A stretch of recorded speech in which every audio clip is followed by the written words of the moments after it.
So that's what we saw yesterday is the square root function. So today we're going to learn how to actually graph them, okay?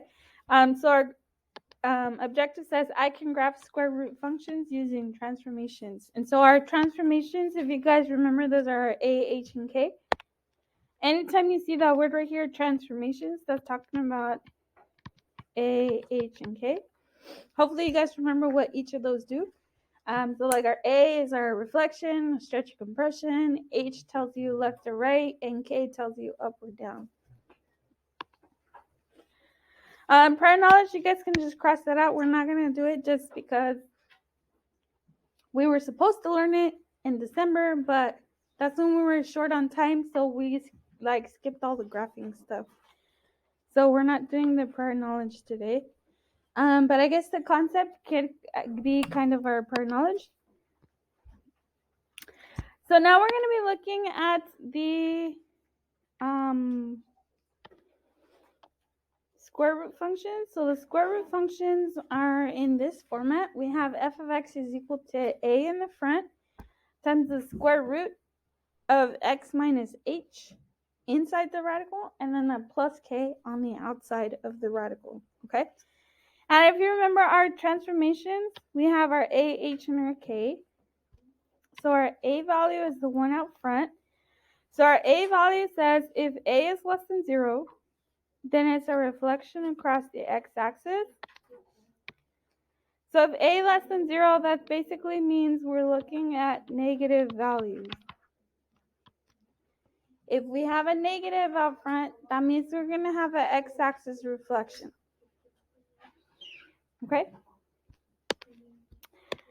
Our h value, if you remember, it's inside the radical next to the x, but it's a negative h. So what did we do to the h value? Do you guys remember? You flip the sign, right? So this is the opposite of h, meaning you switch the sign. If it's positive, it becomes negative. If it's negative, it becomes positive, okay? And then our h value told you left or right. Specifically, if you remember, I had you guys draw this like arrow, double-sided arrow. If our h value was positive, that means you go to the right. If h value is negative, then you go to the left. And then our k value was the last one at the end. Our plus k tells you up or down. And specifically, I had you guys draw this double-sided arrow top to bottom. If k was positive, that means you go up. If k is negative, we would go down.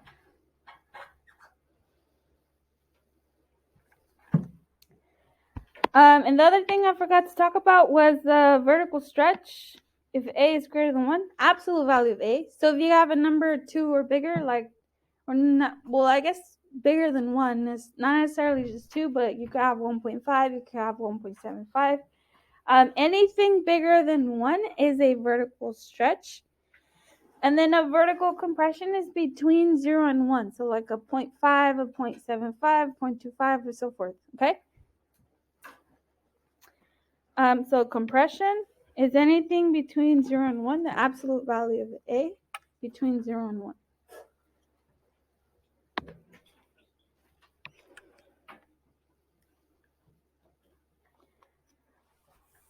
All right, so keeping that in mind now, let's talk about this example. This direction say for each function, describe the effect of each parameter on the parent function. So for these, we need to figure out what are a, h, and k. So for this first one, if we see with negative 2 is out front, our h value is inside the radical next to the x, and the k value is at the end. So I'm going to write kind of the g of x function. G of x is equal to a out front times the square root of x minus h under the radical, and a plus k on the outside.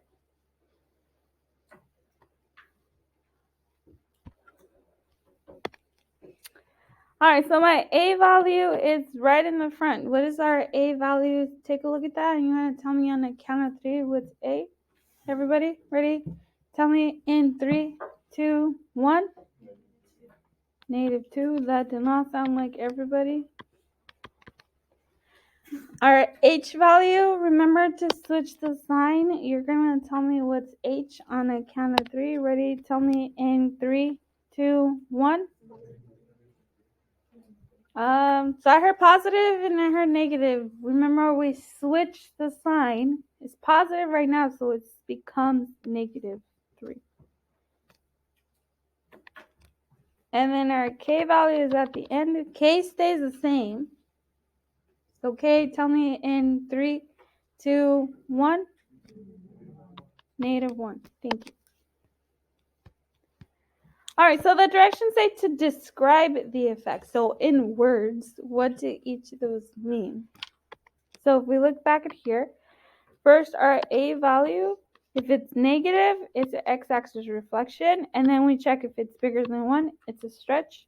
Between 0 and 1, it's a compression. So looking at this, I have a -2. So what does the negative mean again? It's a reflection. So I have a x-axis reflection. And then I'm looking at the 2. The absolute value is 2. So is 2 bigger than 1 or smaller than 1? Bigger than 1, which means it's a what? Stretch or compression? Stretch. This is a vertical stretch by 2. Bigger than 1 is a stretch because we're stretching it. Bigger than 1. Compression is less than 1. Okay. And then our h value is -3. So h tells you left or right. It's negative, which means we go left. Okay. So we translate left 3 units. And our k value tells you up or down. It's negative, so which direction do we go? Down. So I'm down 1 unit.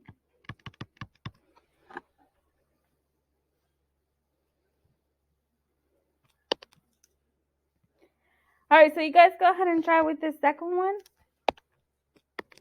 First, figure out what are A, H, and K.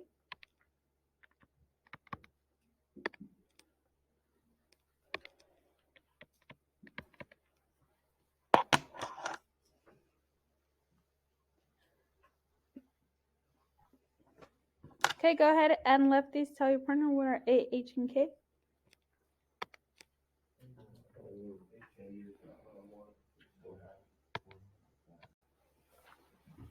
All right, so if we look at our next concept slide here, it says to graph the square root, in order to be able to graph the square root functions, using transformations, we have to know what the graph looks like for the parent function f of x, okay? So the parent function, if I were to plug in values into my function, f of x equals square root of x, if I plug in the x's into the function, what do we get? And so because it's a square root function, we're going to need perfect squares, basically, okay? So all of these numbers right here, the x's, 0, 1, 4, 9, those are actually perfect squares here. Hi, Joy. It doesn't let me. Okay, we have perfect squares. Like 0 squared is 0, 1 squared is 1, 2 squared is 4, 3 squared is 9. Okay, so 0, 1, 4, 9 are perfect squares. And the reason why we want perfect squares is because we're plugging it into a square root function. So like the square root of 0 gives us 0. The square root of 1 gives you 1. The square root of 4 gives us 2. And the square root of 9 gives us 3. We pick perfect squares so that we can get a whole number for our y values, okay? So you guys are going to need to memorize these 4 points right here. 0, 0. 1, 1, 4, 2, and 9, 3. And those are these 4 points right here. If I graph it, 0, 0, 1, 1, 4, 2, and 9, 3, it gives us our square root function, and notice it curves this way. And then we need to know which one is the end point. So notice this one right here, the 0, 0, is going to be our end point. That's the beginning, and then we need to draw like an arrow at the end, showing it keeps going forever, okay? So this is what the parent function looks like. So we're going to be transforming this one depending on what the a, h, and k are, okay?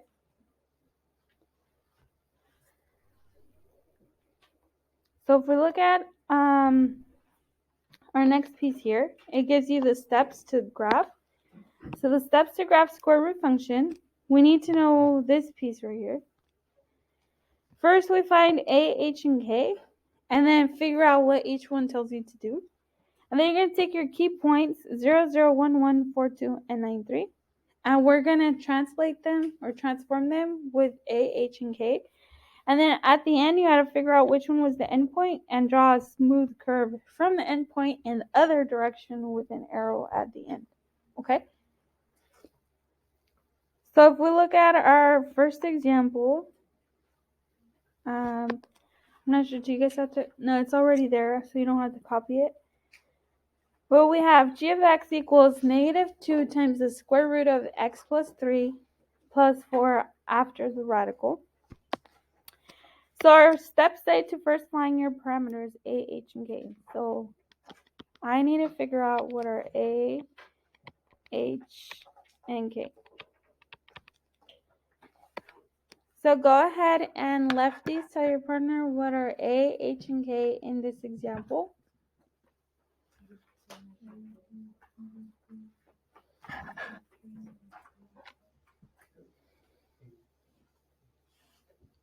Okay. Nancy's not here. Simran, can you tell me what are a, h, and k? A is going to be -2, H is -3, and K is 4. Awesome, thank you. All right, so that's our step 1. Figure out a, h, and k. And then we look at our key points. So my key points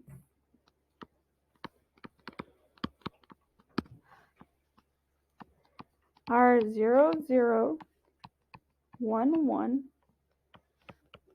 4, 2, and 9, 3.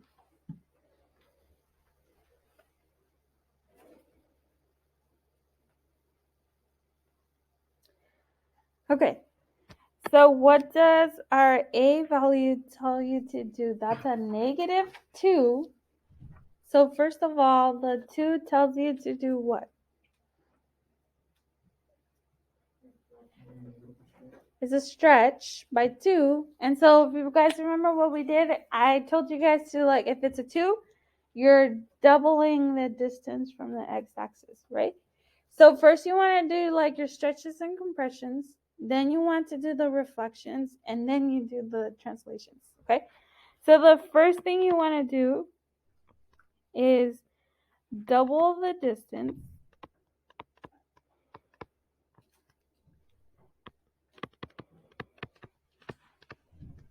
from the x-axis. Because of the 2, it's a stretch by 2, so we want to double the distance from the x-axis. Then the second thing you want to do is the reflections. Because I have a -2, that means this is an x-axis reflection.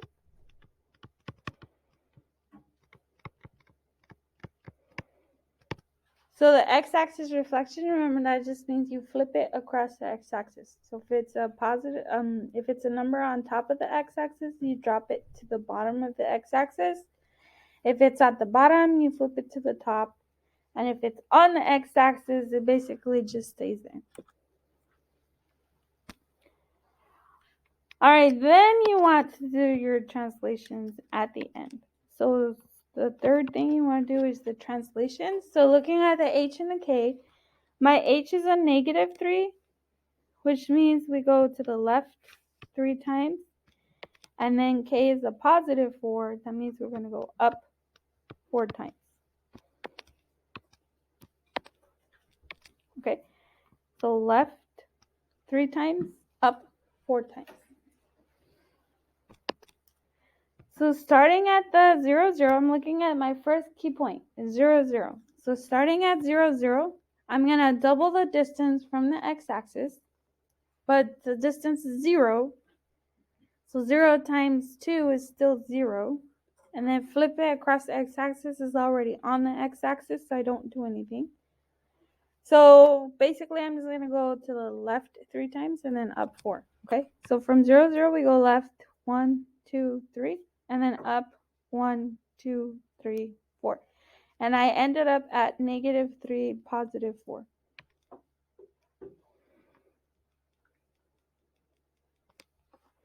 -3, +4.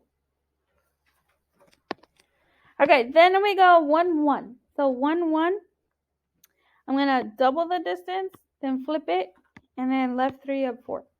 So at 1, 1, I double the distance. What's the distance from the x-axis? How many units? 1. So if I double 1, 1 times 2 is 2. So I move to 2. And then at x-axis reflection, I'm going to flip it across the x-axis down to -2. And then from -2, we go to the left 3, up 4. So left 1, 2, 3, up 1, 2, 3, 4. And I'm left at -2, 2.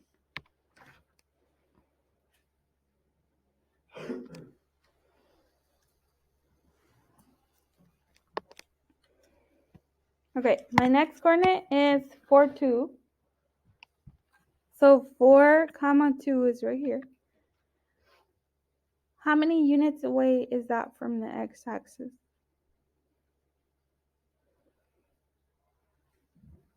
Somebody? Anybody? 4, 2. How many units away am I from the x-axis? From the x-axis, top to bottom. Let me zoom in. From 4, 2 right here, how many units am I from the x-axis? 2. So if I double 2, what's 2 times 2? 4. So you bring it up to 4. Then you flip it across the x-axis to -4. And then we go to the left 3, up 4.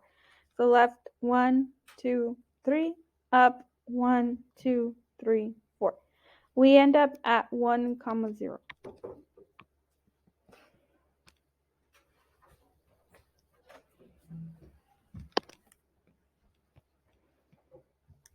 Okay, next coordinate point is 9, 3. So 9, 3 was the distance to the x-axis. How many units?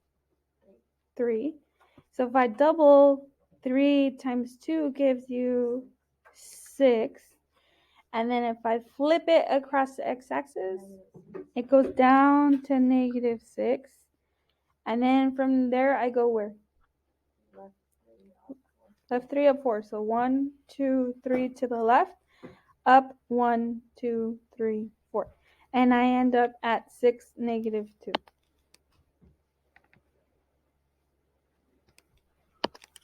And that's my last coordinate point. So to graph it, I need to figure out which one was the end point. So the end point is basically going to be the first one. So I know that this one's the end point. So I need to start from there and then curve it in the other direction with the arrow at the end. Okay? So to curve it, start from the end point. Connect all your coordinate points. And then over on the other end, you're going to put an arrow to show that it keeps going. I don't like how that looks. It looks kind of funky. So let me try that again.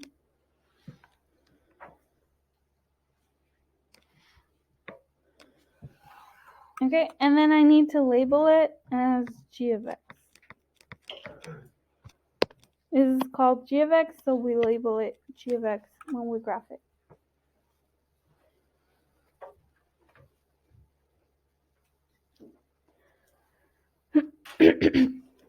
Okay, so again, we need to figure out A, H, and K first, and then determine what do the three values tell you to do. And then take your key points, and then perform your transformations, graph them, figure out the endpoint to curve. Okay. All right, I'm gonna have you guys participate more in the practice problem here. I'll still guide you through the beginning, and then I'll have you guys graph the 4 points. So we have g of x equals 3 times the square root of x minus 5 minus 1.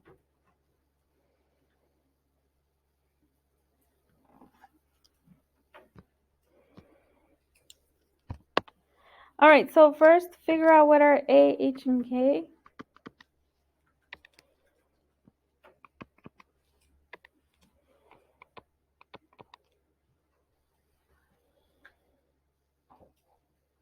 Go ahead and lefties tell your partner what are A, H, and K. Okay, so on to the next example. Let's zoom in so you can see. We got g of x is equal to 1/2 times the square root of x minus 4. So go ahead and copy this one. This should be the third example on your notes. G of x equals 1/2 times the square root of x minus 4.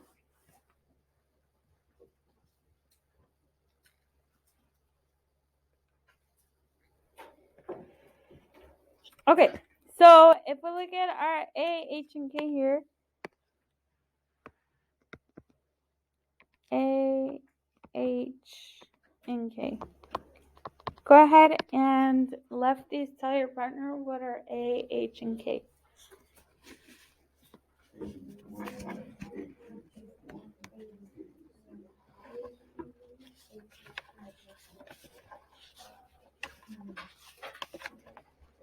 Okay, so A, H, and K. Nick, can you tell me what are A, H, and K? A is 1, H is 4, and K is 0. Okay, thank you.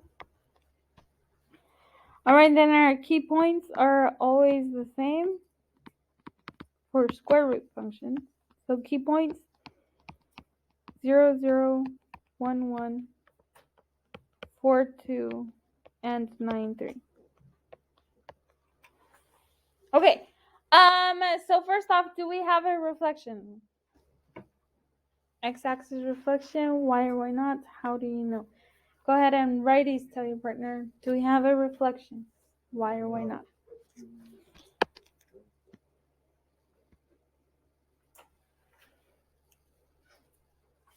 Okay. I didn't hear you guys talking, but do we have a reflection? No, why not? Well, it's not negative, it's positive. Okay, good. The 1/2 is the less than 1, so we compress it, right? It's the compression. So we take the distance, and we're going to cut it in half because it's a 1/2, okay?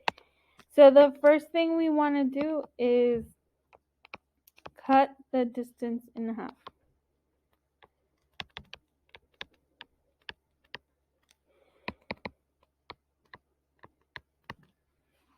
Okay? No reflection. And then our H values, so second thing we do is our translation. H is 4, positive. Does that mean left or right? Right 4 times. K 0 means what? Nothing. I don't do anything. All I do is just left 4, don't go up or down because it's 0. Okay, so basically I'm cutting the distance in half, then go right 4. So let's go ahead and do that. This is going to be like a tiny little graph because we're cutting it in half. So I'm going to have to zoom in so you can see what I'm doing here. So I'm at 0, 0. What's the distance from the x-axis at 0, 0? 0. It's on the x-axis. So if I cut 0 in half, it's still 0. So then all I'm doing is write 4 times. So write 1, 2, 3, 4, and we're at 4, 0.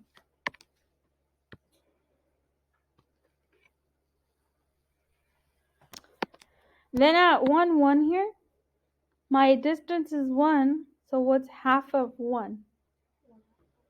A 1/2 or a 0.5, right? So I'm at the 0.5 is between the first little box, the 0 and 1. And then we go to the right 4 times. So write 1, 2, 3, 4. That gives you to 5, 0.5. Right here. 5, 0.5. What's my third point? Third key point is 4, 2. So I'm right here. The distance is 2. So what's half of 2? 1. And then we go to the right 4 times. So 1, 2, 3, 4. We end up at 8, 1.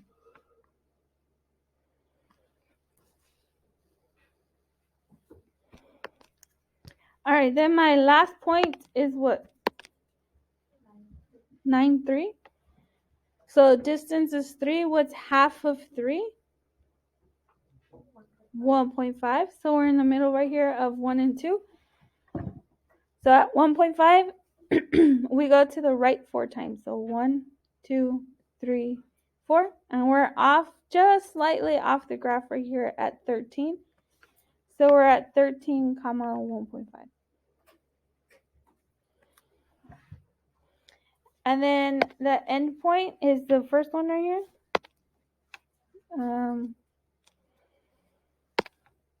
So curve starting from the end point here. So starting from the end point, you curve in this direction.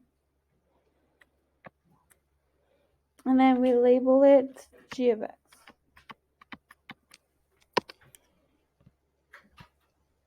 So if I zoom out, you can see it's kind of a small, it cuts it in half. Like, basically it cuts the distance in half, so it shrunk the graph. Okay. All right, so I'm gonna have you guys go ahead and try the last example, and you guys are gonna do the whole thing on your own this time, okay? So here's the last example. I'll zoom in so you can see the problem. G of x is equal to negative square root of x minus 2.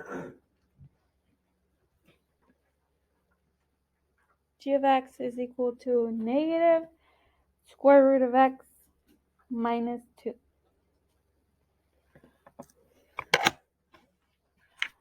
All right, so here just talking really quickly about it. The negative means what?